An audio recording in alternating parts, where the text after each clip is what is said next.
In 1987, a teenager found an old radio in his grandfather's attic. At exactly midnight, it started picking up broadcasts from other dimensions. Same voices, same people, but living completely different lives. For 30 years, he listened to parallel versions of himself. Until one night, the other version started talking back and begging for help. Welcome to Lost Mystery Stories. Before we dive into this mind-bending tale of parallel dimensions, impossible broadcasts, and the terrifying moment when fiction becomes reality, tell me in the comments, have you ever wondered what your life would be like if you'd made different choices? And if you believe these stories of objects that bridge impossible worlds deserve to be told, hit that subscribe button because tonight's mystery will make you question everything you thought you knew about reality itself. This is the story of a radio that doesn't just pick up signals, it picks up lives. Other lives. Lives that could have been yours if you turned left instead of right, said yes instead of no, stayed instead of leaving. What would you do if you could hear the voices of who you might have been? And what would you do if those voices started calling back? Now let's begin our story. Thomas Reed was 17 when he found the radio, though he wouldn't understand its true nature until he was 47. It was the summer of 1987, and his grandfather had just passed away, leaving behind a Victorian house filled with 8 decades of accumulated memories and forgotten treasures. The radio sat in the far corner of the attic, partially hidden beneath a moth-eaten quilt and a stack of yellowed newspapers from the Kennedy administration. It was a beautiful piece, a 1940s Zenith transoceanic, its black bakelite case polished to a deep shine despite years of neglect. The silver dial gleamed in the dusty afternoon light, and when Thomas lifted it, he was surprised by its weight, solid and substantial in his hands. Probably doesn't even work, he muttered, but something about the radio called to him. Maybe it was the way the afternoon light caught the brass mesh of the speaker, or how the frequency dial seemed to shimmer with possibility. He carried it downstairs to his temporary bedroom. His parents were selling the house, and he'd volunteered to spend the summer cataloging and packing his grandfather's belongings. That evening, Thomas cleaned the radio carefully, running a soft cloth over its surfaces and checking the cord for frayed wires. Everything seemed intact. He plugged it into the wall outlet, and to his surprise, a warm amber light glowed behind the dial.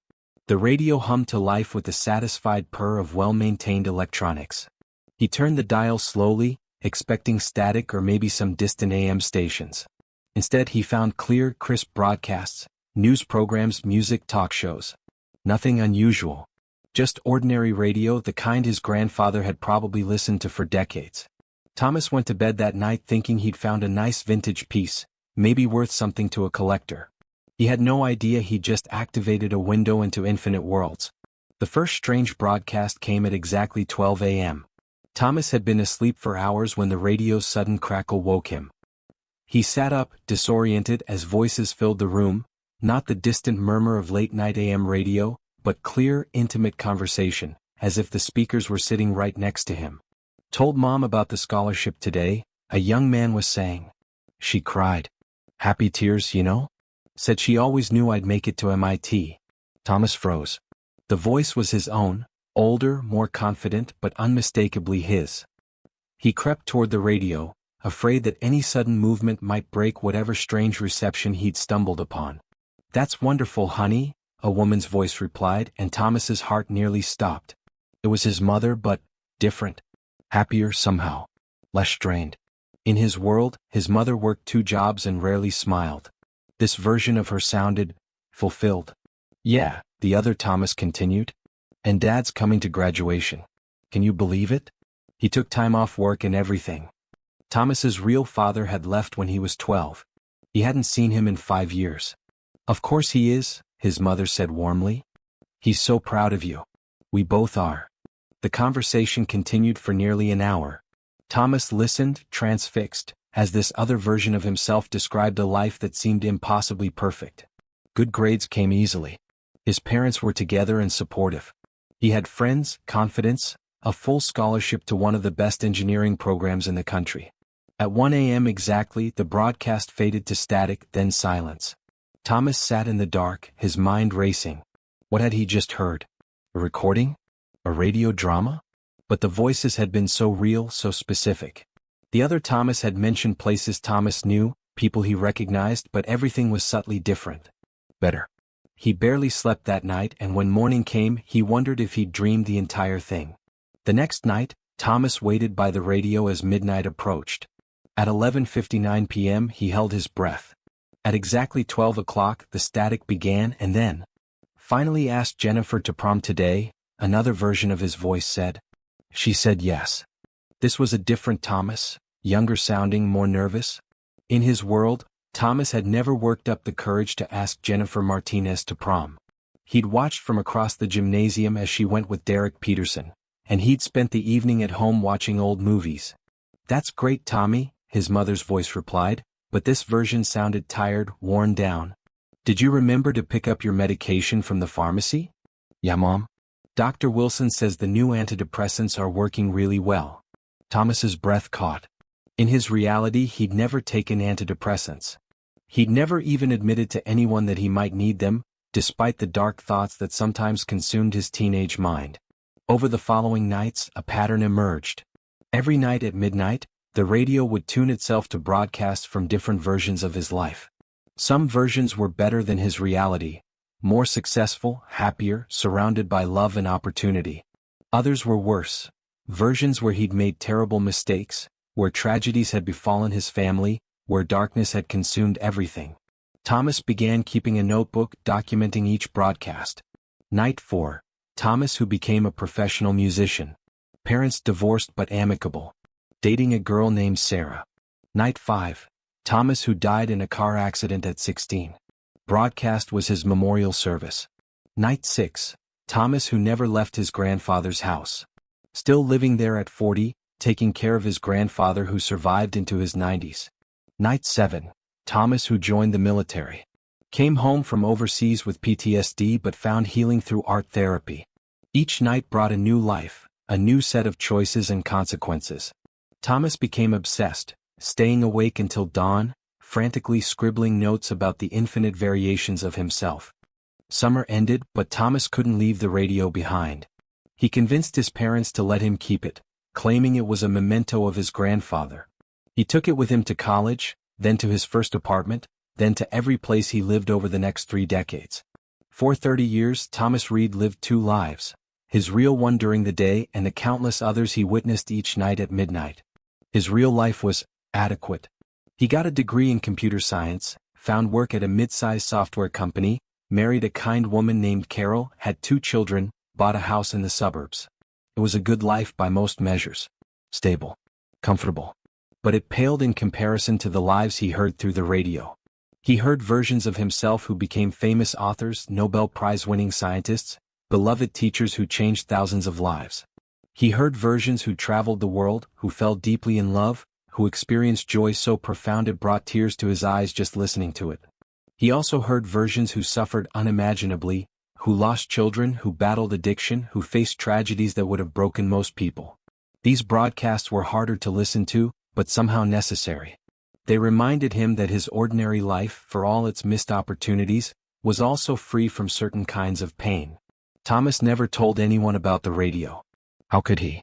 Who would believe him?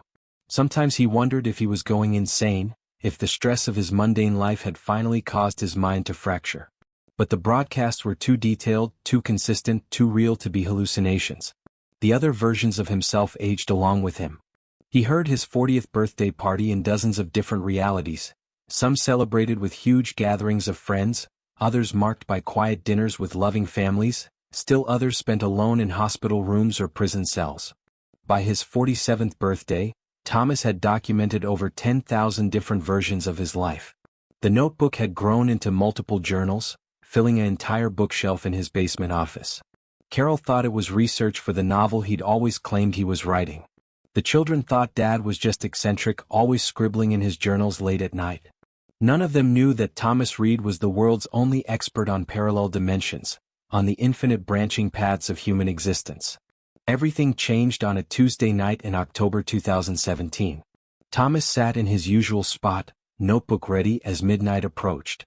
The radio crackled to life and he heard a familiar voice, one of his favorite versions actually. This was the Thomas who had become a successful architect, who designed beautiful buildings that inspired people and improved communities.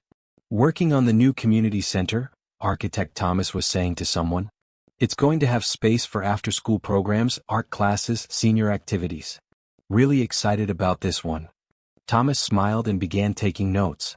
He'd been following architect Thomas's career for years, living vicariously through his professional triumphs. But then something unprecedented happened. Architect Thomas paused mid-sentence. In the background, Thomas could hear what sounded like radio static. "Do you hear that?"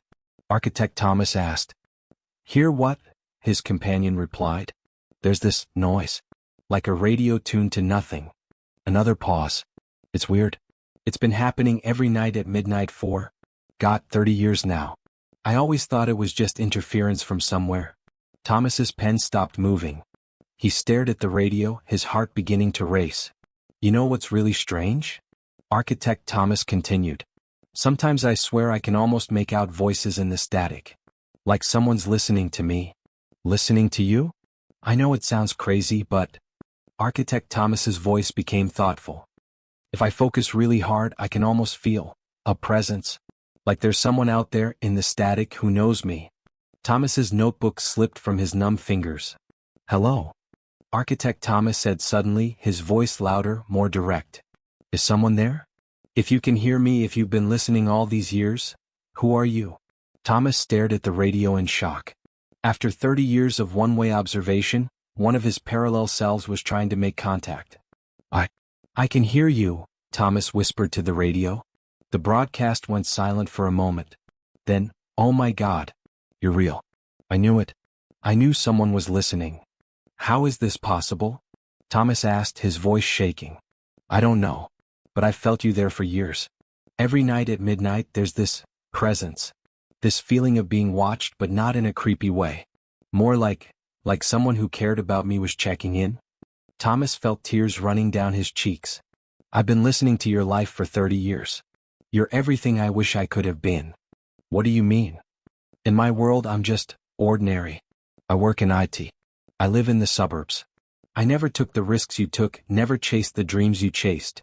"What world? What are you talking about?" Thomas tried to explain. Parallel dimensions, alternate realities, the radio that somehow bridged impossible gaps between worlds. As he spoke, he could hear Architect Thomas breathing heavily on the other end. "This is insane," Architect Thomas said. "But, God help me, it makes sense. The static, the feeling of being watched, the dreams I've had about different versions of my life." "You dream about other versions too?" "Sometimes. Usually they're nightmares, versions where everything went wrong. But sometimes..." His voice softened. "Sometimes I dream about a version who has something I never got." "What's that?" "A family. Kids. I never had children, you know. Career always came first. But in the dreams there's this other me who chose differently. Who has 2 kids and a wife who loves him and a normal, quiet life that's somehow more beautiful than any building I ever designed." Thomas looked around his basement office, thinking of Carol sleeping upstairs, of his teenage children in their beds. "I have that life," he said softly. "I know. I can feel it somehow. And I've been so envious." "Envious? But your life is incredible. You've achieved everything I ever wanted to achieve." "Achievement isn't everything. Success isn't everything. I'm 57 years old, and I go home to an empty apartment every night. I've built 100 buildings, but I've never built a family." They talked until dawn, 2 versions of the same man comparing their choices, their regrets, their secret dreams. When the broadcast finally faded at 6 a.m., Thomas felt like he'd had the most important conversation of his life. The next night, 3 different versions of Thomas joined the conversation. It seemed that Architect Thomas's breakthrough had somehow opened a channel for others. There was Teacher Thomas, who had dedicated his life to education but always wondered about the scientific career he'd given up. There was Musician Thomas, who had achieved modest fame but lived paycheck to paycheck and envied the stability his parallel selves had found. And there was Father Thomas, a version who had 6 children and wondered if he'd given up too much of himself to parenthood. "We're all connected," Teacher Thomas observed. "Whatever this radio is, it's not just random.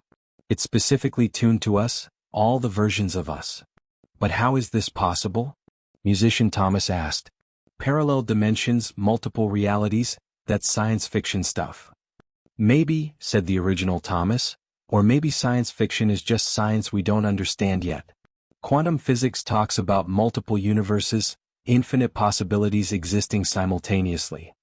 Over the weeks that followed, more versions joined the nightly conversations.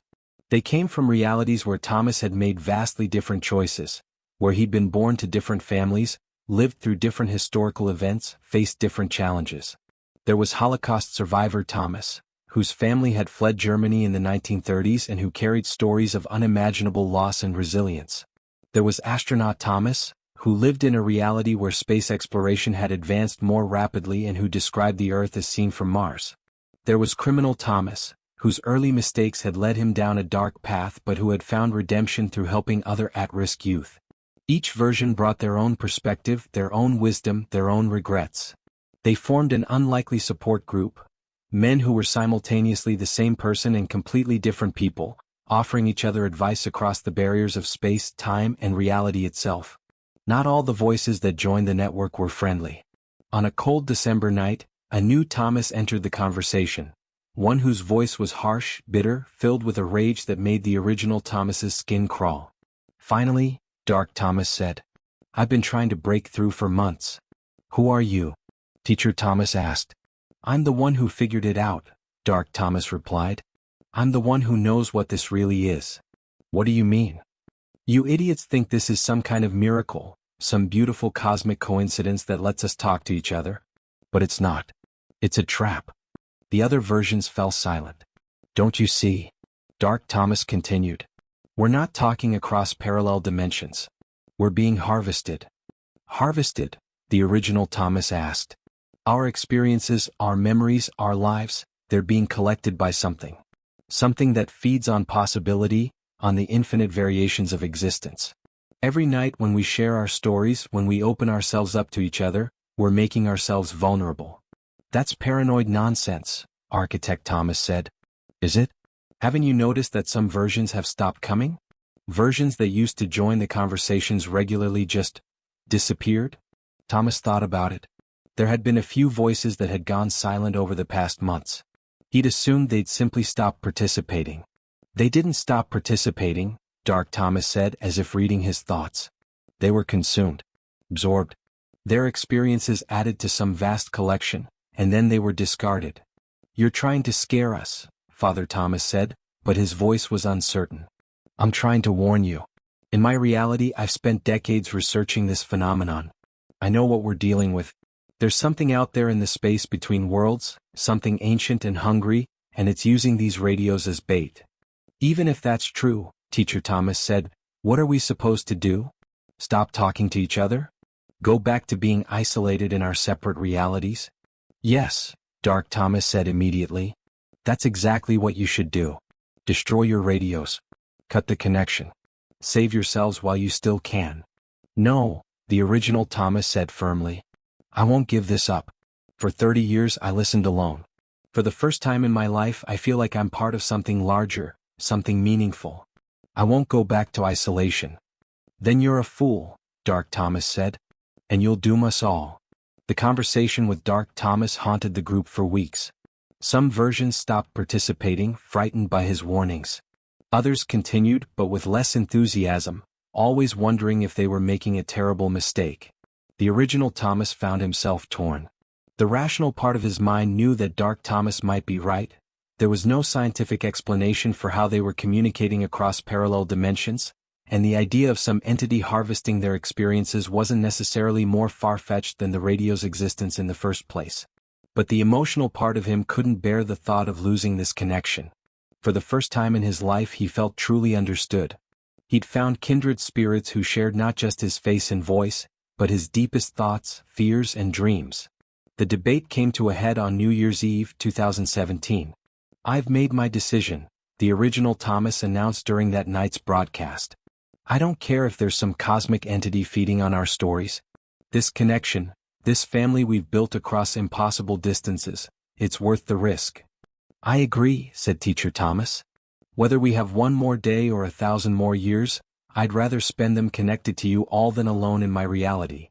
One by one the other versions voiced their agreement.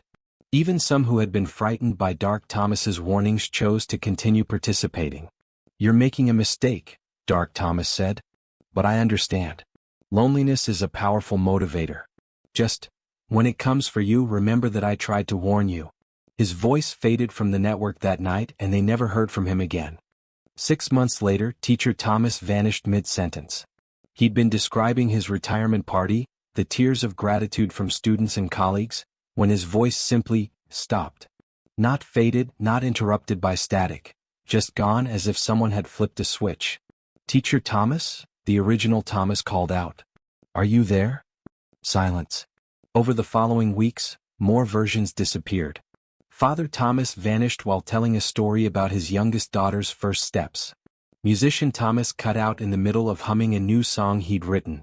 The remaining versions became nervous, paranoid. They started limiting their participation, sharing less personal information, keeping their stories brief. But it didn't matter. The disappearances continued.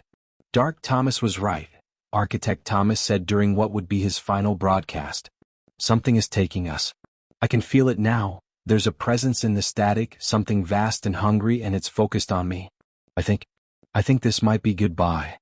Don't say that, the original Thomas pleaded. We'll figure this out. We'll. Architect Thomas's voice cut out. Soon, only 2 versions remained, the original Thomas and one other. A version who called himself Last Thomas, who claimed to come from a reality where he was the sole survivor of a global catastrophe. It's just us now, Last Thomas said. Everyone else has been collected. What do we do? The original Thomas asked. We wait. And we hope that when it comes for us, it's quick. I'm not giving up. There has to be a way to fight this thing. With what? We don't even know what it is. We're just voices in the dark, connected by impossible technology we don't understand. But the original Thomas had an idea. Over the past 30 years, Thomas had become something of an expert on the radio's behavior. He'd noticed patterns, how it tuned itself when it activated, how the signal strength varied based on atmospheric conditions and lunar cycles. If there was something out there feeding on their communications, then that something had to be connected to the radio itself. And if it was connected, then maybe it could be trapped. Thomas spent days preparing. He researched electromagnetic fields, radio frequencies, and signal amplification. He rigged additional antennas to his grandfather's radio, creating a powerful transmission array in his basement. If the entity was using the radio waves as a conduit, then maybe he could reverse the flow. Instead of sending his voice out into the network, he could pull the entity into his reality. You're insane, Last Thomas said when the original explained his plan. Even if this works, you'll be trapping that thing in your world with your family. My family will be safe. I'll make sure of that. But I can't just sit here and wait to be consumed. And I can't let this thing move on to harvest other people once it's done with us. Other people? Think about it. We're probably not the only ones. There are probably networks of parallel selves all across the globe, all throughout history. This entity has probably been feeding on human experiences for centuries, maybe millennia. It has to be stopped. On the night of the spring equinox, when atmospheric conditions were optimal, Thomas put his plan into action. He'd sent Carol and the kids to her mother's house, claiming he needed to work on an important project. At exactly midnight, as the radio crackled to life for what might be the last time, Thomas activated his signal amplifier. What are you doing? Last Thomas asked, his voice distorted by feedback. I'm changing the frequency, Thomas replied, turning dials and adjusting settings he'd spent weeks calculating. I'm opening a door. The radio began to emit a sound unlike anything Thomas had heard in 30 years of listening. A deep, resonant tone that seemed to come from everywhere at once.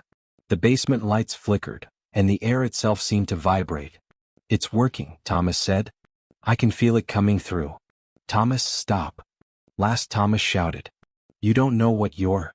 His voice cut out, leaving only static and that terrible, growing tone. The thing that emerged from the radio wasn't what Thomas had expected. He'd imagined something monstrous, alien, obviously predatory. Instead, what appeared in his basement was almost disappointingly ordinary.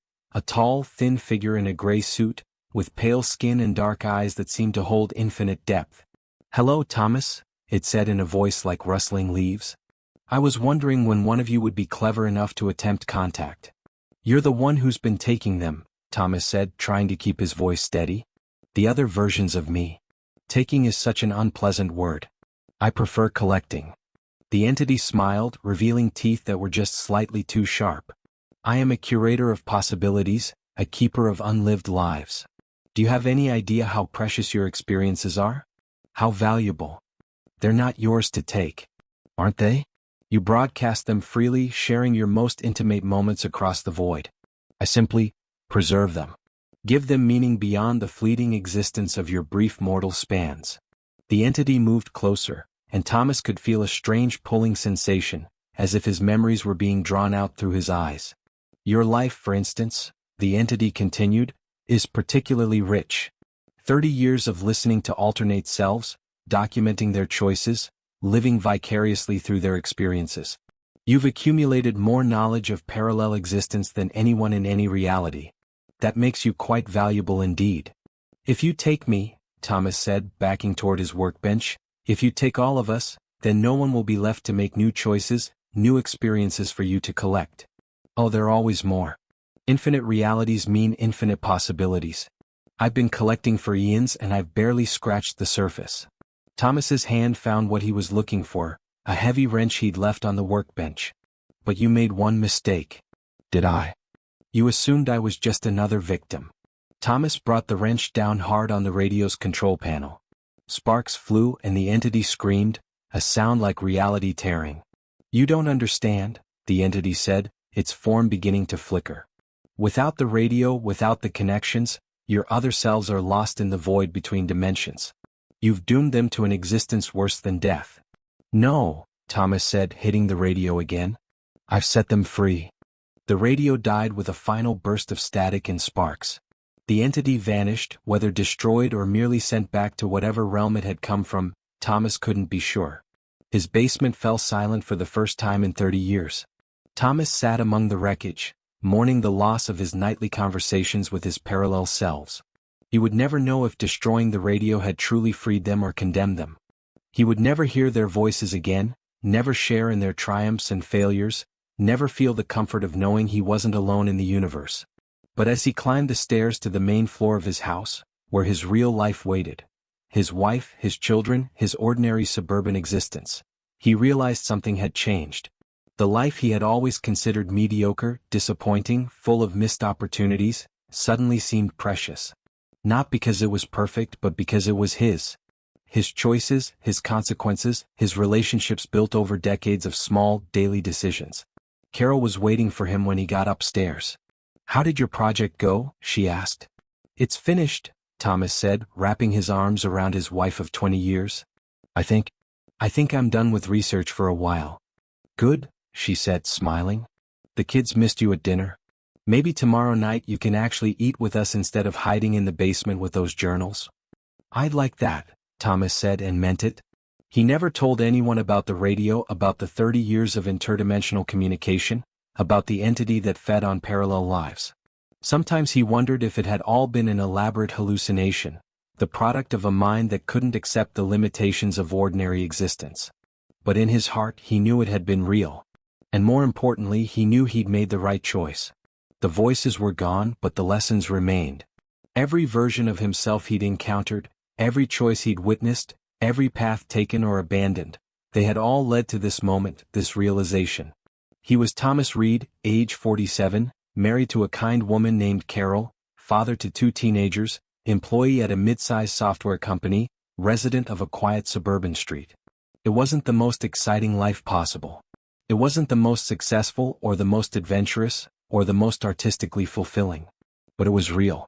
It was his. And for the first time in decades, that was enough. That night, for the first time in 30 years, Thomas Reed slept through midnight without waking. And in his dreams, he could have sworn he heard distant voices, all versions of himself, whispering a quiet thank you across the infinite void. The radio was silent. But Thomas had finally learned to listen to his own life.